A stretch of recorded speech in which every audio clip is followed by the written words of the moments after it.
وسلم کی نور کی اضافت ہے، یہاں یہ سمجھنا ہے۔ اور اسی کو رابطہ بین الظہور والبطون بھی کہتے ہیں، رابطہ بین الظہور والبطون۔ اب ایک بات یاد رکھو، رابطہ بین الظہور والبطون کا مطلب یہ ہے کہ یہ داخلی مراتب ہیں، جیسے ہمارے مظاہر ہیں، یہ مخلوقات میں سے مظاہر ہیں، ایسا نہیں، اس کے اعتبار سے سمجھنا ہے کہ کیا ہے، رابطہ ہے بین الظہور والبطون۔ اب یہاں ظہور یہ ہے کہ واحدیت، یہاں اسماء، تجلیات اسماء و صفات، تجلیات اسماء و صفات میں بولا کہ صفات کا مرتبہ، تو صفات کا مرتبہ یہاں تجلیات صفات خداوندی اجمالاً بیان کی گئی، اجمالاً، اس کو کیا کہتے ہیں، اجمالاً۔ یہ اجمال تجلیات صفات خداوندی کا واحدیت میں تفصیل ہوئی، تفصیلات اجمال، اجمال جو ہے وحدت ہے تو اس کی تفصیل جو ہے واحدیت ہے۔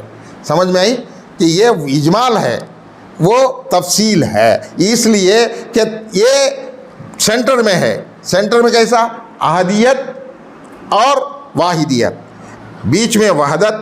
تو باطن کے اعتبار سے، ظاہر نہیں، باطن کے اعتبار سے معلوم ہے خداوندی میں ہی، یا یوں کہو کہ الوہیت میں ہی اس کا مظہر، یعنی کہ ظاہر، باطن میں ظاہر کیا واحدیت ہے، تو وحدت کا باطن احدیت ہے۔ کیا ہے، وحدت کا باطن احدیت ہے، وحدت کا ظاہر واحدیت ہے، وحدت کا ظاہر واحدیت ہے۔ اس لیے رابطہ ہے، ربط ہے، احدیت کے اور واحدیت کے بیچ میں یہ رابطہ ہے، اسی لیے اس کو رابطہ بین الظہور والبطون بھی کہتے ہیں۔ سمجھ میں ہی بات۔ اب برزخ، برزخ کبریٰ بھی کہتے ہیں، برزخ البرازخ بھی کہتے ہیں، اس لیے کہ یہ برزخ البرازخ، اس کے پہلے سلوک میں جتنے بھی برزخیں آئے ہیں، جیسا خبر میں ایک برزخ ہے، عالم برزخ، خواب میں ہے، یہ بھی ایک عالم برزخ سے تعلق کی چیز ہے، ویسا ان سب برزخوں کا برزخ ہے ذات سے پہلے کی برزخ، یعنی احدیت سے پہلے یہ برزخ ہے۔ کیا ہے، احدیت سے پہلے یہ برزخ ہے، اس لیے اس کو برزخ البرازخ کہتے ہیں۔ کیا ہے، برزخ البرازخ یا برزخ کبریٰ بھی اسی کو کہتے ہیں۔ اب ایک بہت اہم بات، اس کو نفس کل کہتے ہیں۔ اب یہ بہت غور سے سمجھنے کی بات ہے کہ نفس کل کیوں کہا۔ نفس کا لفظ کئی معنوں میں قرآن شریف میں آیا ہے، احادیث میں آیا ہے، اس میں روح ہے، حرکت ہے، نوع انسانی ہے، اور انسان کی شخصیت بھی ہے، مختلف معنوں میں ہے، لیکن یہاں نفس کل اس لیے کہا گیا کہ یہاں ایک سمجھنے کی ضرورت ہے، نفس جو ہے ایک متحرک قوت ہے۔ کیا ہے، ایک متحرک قوت ہے، اس کو کیا بولتے ہیں، کائنیٹک فورس، کائنیٹک انرجی، اس کو کیا کہتے ہیں، کائنیٹک انرجی، متحرک قوت، یہ نفس کل ہے، یہ متحرک قوت حقیقت محمدی علی نبینا صلی اللہ علیہ وسلم سے، اس لیے کہ اللہ فرمایا کہ اس کو ظاہر کیا، سب کو اللہ کے رسول صلی اللہ علیہ وسلم کے نور سے ظاہر کیا۔ تو جب نور کو ظاہر کیا، مختلف اشیاء میں وہ تبدیل ہو گیا۔ تو پہلے بھی میں بولا کہ ہر چیز کا مادہ اصل اوریجنیٹنگ تھنگ کیا ہے، پانی کا جی، نور محمدی علی نبینا صلی اللہ علیہ وسلم ہے۔ کیا ہے، نور محمدی علی نبینا صلی اللہ علیہ وسلم ہے۔ تو اوریجنیٹنگ پوائنٹ، اصل چیز جو ہے نور محمدی ہے، اصل چیز نور محمدی علی نبینا صلی اللہ علیہ وسلم ہے، یا اس کی قوت کو یا اس کی کیپیسٹی کو، اس کی ماہیت کو یہ سمجھو کہ حقیقت محمدی ہے۔ مختلف اصطلاحات میں استعمال ہوتے آئے ہیں۔ تو حقیقت محمدی علی نبینا صلی اللہ علیہ وسلم سے جو ہے ایک قوت پورے عالم کے نظام. بھائی اور بھی ایک بات یہاں سمجھنے کی ضرورت. پہلے میں بولا کہ تقدیر کیا ہے؟ قیامت تک جو ہونے والا نظام کائنات ہے. کیا ہے؟ نظام کائنات کا عمل. نظام کائنات کا عمل جو یہ ایکشن میں آنے والا ہے، سب بھی یہی تقدیر ہے قیامت تک کے لیے. تو یہ کون ہے؟ یہ حقیقت محمدی علی نبینا صلی اللہ علیہ وسلم ہے. تو یہ پوری کائنات چلنے کے لیے متحرک قوت کی ضرورت ہے. متحرک قوت کی ضرورت ہے، کائنیٹک فورس. ہر پوری کائنات کے ذرے ذرے میں یہ متحرک قوت ہے. اگر یہ متحرک قوت نہ ہوتی تو کرے کہاں کے وہاں رہتے. اللہ تعالیٰ فرماتا ہے کہ قرآن میں کہ میرے مقرر کردہ دائرے میں پورے کرے جو ہے گھوم رہے، ایک بال برابر بھی اس کے حکم کے خلاف ورزی نہیں کر سکتے. اگر ایک بال برابر بھی خلاف ورزی ہو گئی تو قیامت آ گئی سمجھو. تو یہ سب چلنے کے لیے ایک قوت، کائنیٹک فورس کی ضرورت ہے. وہ کائنیٹک فورس حقیقت محمدی علی نبینا صلی اللہ علیہ وسلم سے ملتی ہے. اللہ تعالیٰ عرش کے اوپر جو بیٹھا ہے، الرحمن علی العرش استویٰ. تو استوا کیا ہے اللہ ہی جانے، لیکن صوفیہ کی اصطلاح میں یہ کہے کہ یہ قوت جو ہے پہلے عرش سے پورے، اس لیے کہ عرش جو ہے اللہ کی قدرت کاملہ. کیا ہے؟ قدرت کاملہ. عرش کس کو کہتے ہیں؟ اللہ کے بادشاہت، یعنی کہ اللہ کی بادشاہت کاملہ، یعنی حکم کاملہ، اس کی حکومت کا جو ہے وہ نشاندہی کرتا ہے. تو یہ حکومت، یہ پوری کائنات چلنے کی متحرک قوت جو ہے عرش سے آتی ہے، کا مطلب کہ یہاں سے وہاں تک اللہ تعالیٰ. یہ سب بات ہی نہیں مانا تب، یہ الگ وہ الگ مت سمجھو، اگر سمجھیں گے تو گمراہ ہو جائیں گے. تو ہمارے اعتبار سے سمجھنے کے لیے یہ قوت عرش تک پھیلی ہوئی ہے. اس عرش تک پھیلی ہوئی اس قوت کو حضیرت القدس کہتے ہیں. یہ حضیرت القدس ہی متحرک قوت ہے پورے نظام کائنات کے لیے. پورے نظام کائنات کے لیے یہ متحرک قوت ہے، یہ کائنیٹک فورس ہے. تو اس کائنیٹک فورس کا اثر ذرے ذرے میں ہمارے اندر بھی ہے.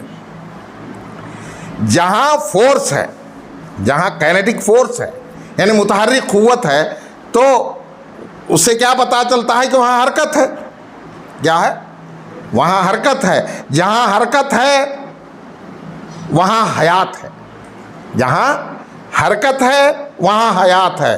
رحمت نہ ہو تو حیات نہیں، رحمت نہ ہو تو حیات نہیں. تو یہ پوری اللہ کے رحمت کی وجہ سے چلتا ہے، اللہ کے صفت رحمت کی وجہ سے یہ پورا نظام العمل جو ہے چل رہا ہے. تو یہ رحمت ہمارے اوپر بھی ہے، ذرے ذرے پر بھی ہمارے اوپر بھی ہے، ذرے ذرے پر بھی ہے. تو یہ کائنیٹک فورس جو ہے ہر جگہ پھیلا ہوا ہے، ہمارے اندر بھی ہے. صوفیہ اکرام اس کی تعلیم دیتے ہیں کہ یہ کائنیٹک فورس یعنی حضیرت القدس، اس کے عمل کو، یہ پورے نظام میں کائنات میں اس کے کار فرما ہونے کو اسم خاص کہتے ہیں. کوئی نام نہیں، خالی اسم خاص کہتے ہیں. کیا ہے؟ یہ مقناطیسی قوت ہے، یہ ایک مقناطیسی قوت ہے، کائنیٹک فورس ہے. تو اس کو اسم خاص کی تجلی کہتے ہیں. کیا ہے؟ بعض لوگ جو ہے اسم خاص اللہ بولتے ہیں، رحمان بولتے ہیں. بہرحال اس میں بحث میں پڑھ کر جو ہے اپنے وقت کو ضائع مت کرو. بہرحال صوفیہ اکرام نے فرمایا اسم خاص کی تجلی کار فرما ہے. ہمارے اندر بھی ہے، پوری کائنات میں بھی ہے. اور اس کے اندر ایک قوت ہے مقناطیسی قوت، میگنیٹک پاور. اس میں مثبت اور منفی دو پہلو بھی ہیں، پازیٹیو اینڈ نیگیٹو، دو فورسز بھی ہیں. تو ہر ایک چیز میں یہ کار فرما ہے. اب ہم جو ہے صوفیہ کرام کیا کہتے ہیں کہ یہ مراقبات جو ہم سکھاتے ہیں تو یہ مراقبات میں اس تجلی اسم خاص سے رابطہ قائم کرنے کے لیے ایک سبق دیتے ہیں. کیا ہے؟ ربط قائم کرنے کے لیے پورے کائنات میں جو کار فرما ہے تجلی اسم خاص، تو اس سے تعلق جوڑنے کے لیے ہم ایک سبق دیتے ہیں.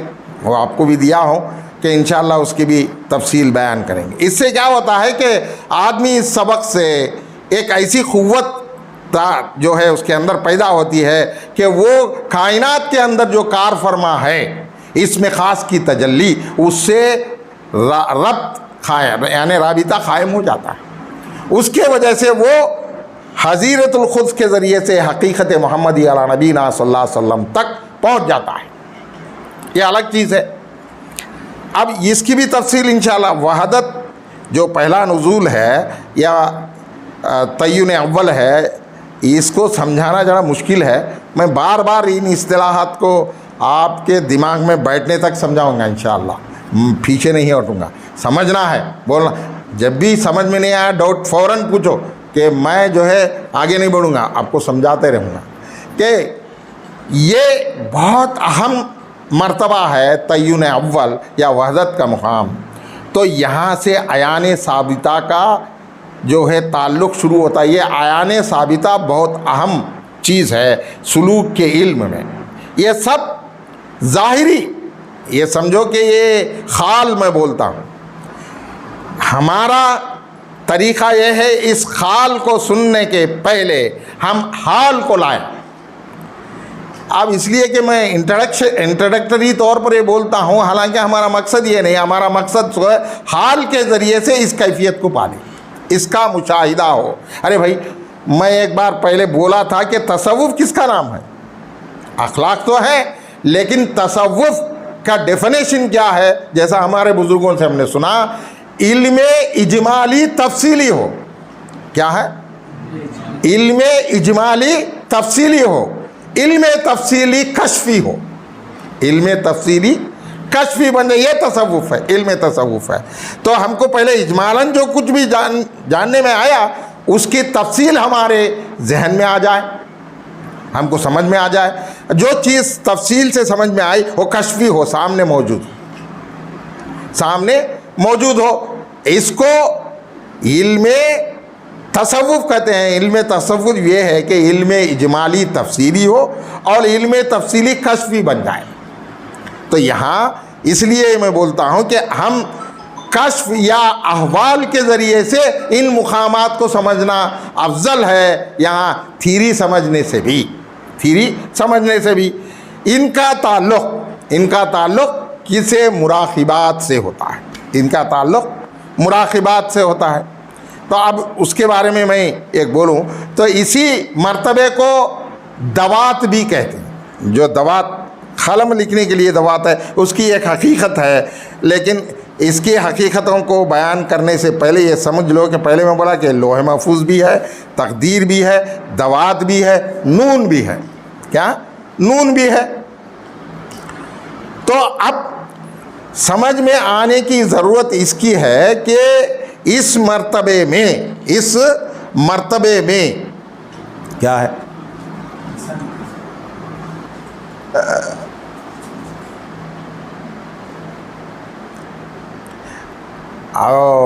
کیا ہوئی یہ حرکتوں سے جو ہے مائنڈ ڈائیورٹ ہو جاتا ہے.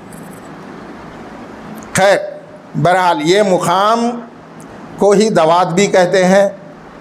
اور یہ مقام مرتبہ حقیقیہ، مرتبہ حقیقت، اس کو مرتبہ حقیقت اس لیے کہتے ہیں، اس کا تعلق حقیقت محمدی علی نبینا صلی اللہ علیہ وسلم سے. اب ایک بہت بڑی چیز سمجھنے کی ہے کہ یہ مرتبہ انسان کامل دائمی کا ہے. کیا ہے؟ انسان کامل دائمی کا ہے. انسان کامل دائمی صرف حضور اقدس صلی اللہ علیہ وسلم. کیا ہے؟ حضور اقدس صلی اللہ علیہ وسلم انسان کامل دائمی ہے. دو قسم کے انسان کامل، ایک انسان کامل دائمی اور ایک انسان کامل عرضی بالعرض. انسان کامل بالعرض اس وقت کے انبیاء اس دور میں ہوتے ہیں، جس دور میں جو انبیاء ہوتے ہیں وہ انسان کامل بالعرض، حضور صلی اللہ علیہ وسلم ہمیشہ ہمیشہ کے لیے انسان کامل دائمی ہے۔ امت حضور اکرم صلی اللہ علیہ وسلم مبعوث ہونے کے بعد انسانوں میں سے جو ولایت، اونچی ولایت جن کو حاصل ہوئی، اللہ تعالیٰ عطا کیا، تو ان کو خیوم وقت کہتے ہیں۔ اس میں بہت بڑا ولی جو ہوتا ہے قطب الاقطاب، اب جو ہمارے ذہن میں جو مین 4 قطب الاقطاب ہوتے ہیں یا 5 بھی کہتے ہیں، کہ اس میں سے قطب الاقطاب، قطب ارشاد، قطب تکوین اور مدار وقت، اور ایک ہوتا ہے خیوم وقت۔ خیوم وقت ان سب کا بڑا ہوتا ہے، قیوم وقت ان سب کا بڑا ہوتا ہے، اور اس دور میں جو قیوم وقت ہوتا ہے وہ انسان کامل بالعرض ہوتا ہے۔ وہ امت محمدی علی نبینا صلی اللہ علیہ وسلم کی ایک فضیلت ہے کہ پہلے انبیاء ہوتے تھے، حضور صلی اللہ علیہ وسلم کے مبعوث ہونے کے بعد امت محمدی علی نبینا صلی اللہ علیہ وسلم سے جو میں سے قیوم وقت جو ہوتا ہے وہ انسان کامل بالعرض ہوتا ہے۔ سمجھ میں آیا؟ اور کچھ ڈاؤٹس ہے کیا؟ اب پھر ذرا ریٹرن آئیں گے کہ پہلے بولا کہ یہ عین العیان ہے۔ عین العیان کہتے ہیں عین محمدی کو۔ کیا ہے عین العیان؟ کس کو کہتے ہیں؟ عین محمدی۔ یہی نفس کل ہے، یہی روح عالم ہے، یہی روح اعظم ہے۔ یہاں ایک بات خوب سمجھ لو کہ روح کا فرشتہ جبرائیل ہے، وہ خیال مت لاؤ یہاں اس لیے کہ نور محمدی علی نبینا صلی اللہ علیہ وسلم سے ہی فرشتوں کو اللہ بنایا، عرش کو بنایا، سب کو بنایا، تو یہ الگ چیز ہے، احادیث میں تفصیل سے آیا ہے۔ تو نفس کل اور روح کل، نفس کل اور روح کل ان کو سمجھنا ہے۔